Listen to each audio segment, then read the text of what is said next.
Stephen Smith.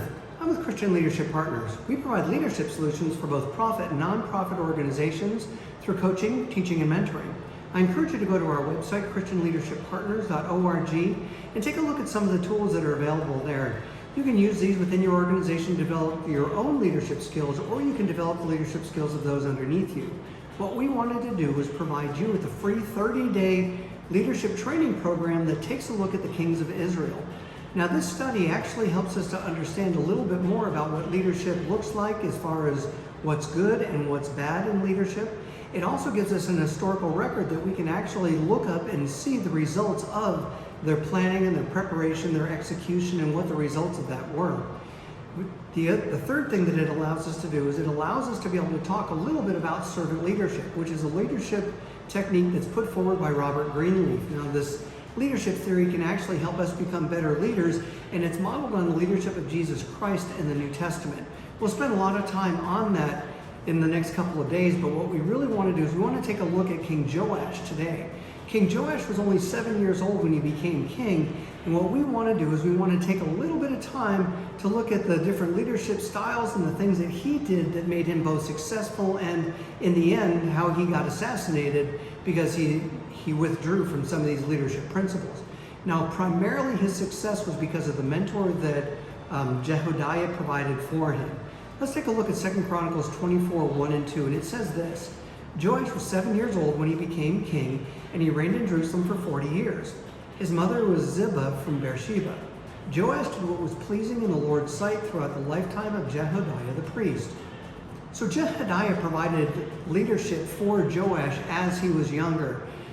Whenever Joash had questions, he would go to Jehodiah. Jehodiah would answer those, and he would actually carry out the orders of the king.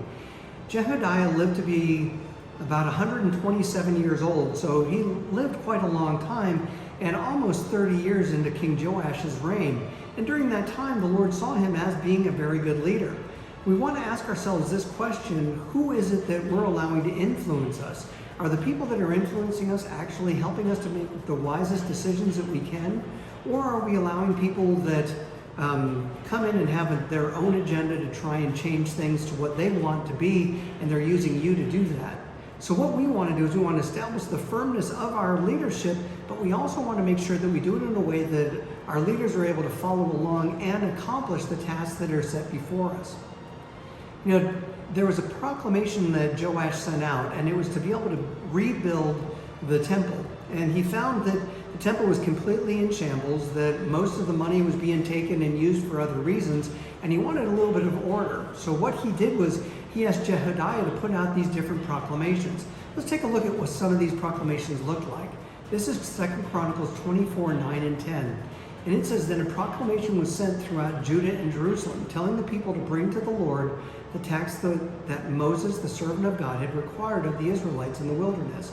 This pleased all the leaders and the people, and they gladly brought their money and filled their chests." So what we can see is that Jehodiah sent out this proclamation to bring in money and start paying the people what they deserved. What we want to do is we want to make sure that we're taking care of the people underneath us that are actually doing the work that we know needs to be done. If they're doing a good job, if we want to reward them, what we want to do is we want to make sure that we're paying them a fair wage. We don't want to hold back on them. We don't want to keep them from trying to make additional money by working additional jobs, or even looking for a job in a different place, especially if they're effective leaders.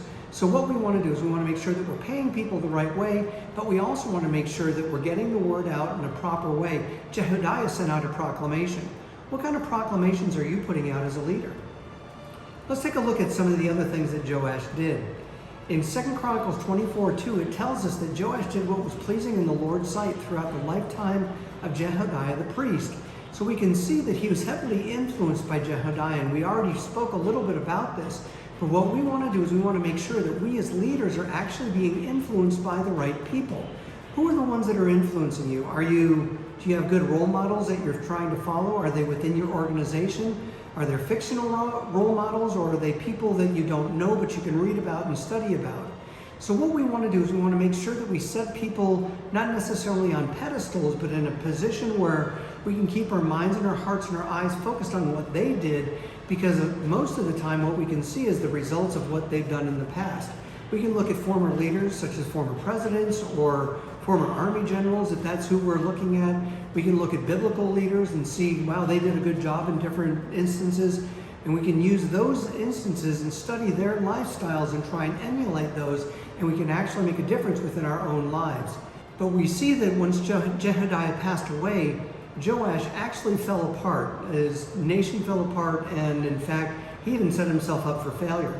This is 2 Chronicles 24:17 and 18, and it says, "But after Jehodiah's death, the leaders of Judah came and bowed before King Joash and persuaded him to listen to their advice.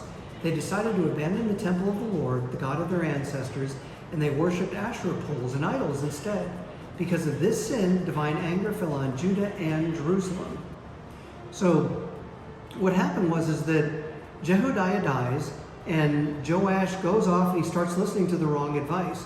What happens when the leaders in our lives move out, they move on, maybe they pass away, maybe they move out of the organization or they get promoted out of our sphere of influence? How are we reacting to that?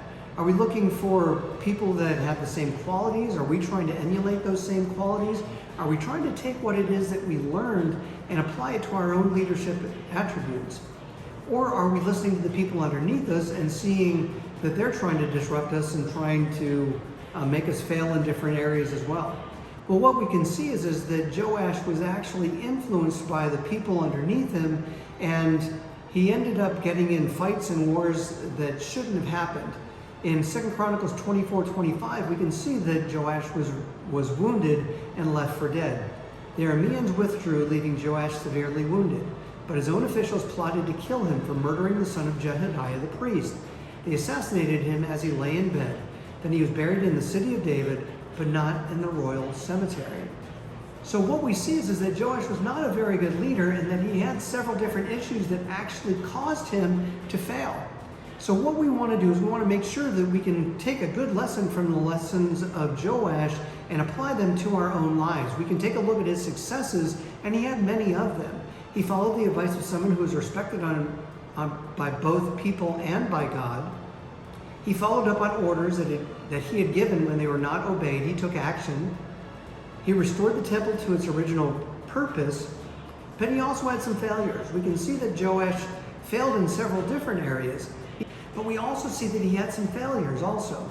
His failures were many, and those included that he listened to and followed bad advice after his primary mentor passed away. We can also see that everything that he worked for, he took and he threw away, giving it to the Arameans. Now the Arameans came and they attacked Jerusalem. They destroyed the place. They even wounded Joash to the point of death. So he's sitting, laying in his bed, and then he gets assassinated. You know, he was the only king to be assassinated in Israel. Most of the others actually just led their lives until they had died. So the last thing that we want to do is we want to ask ourselves a couple of questions. What do we want to do? Who is it that you turn to for advice? When you need advice, where do you go? Do you look it up? Do you research? Do you talk to the people that you respect?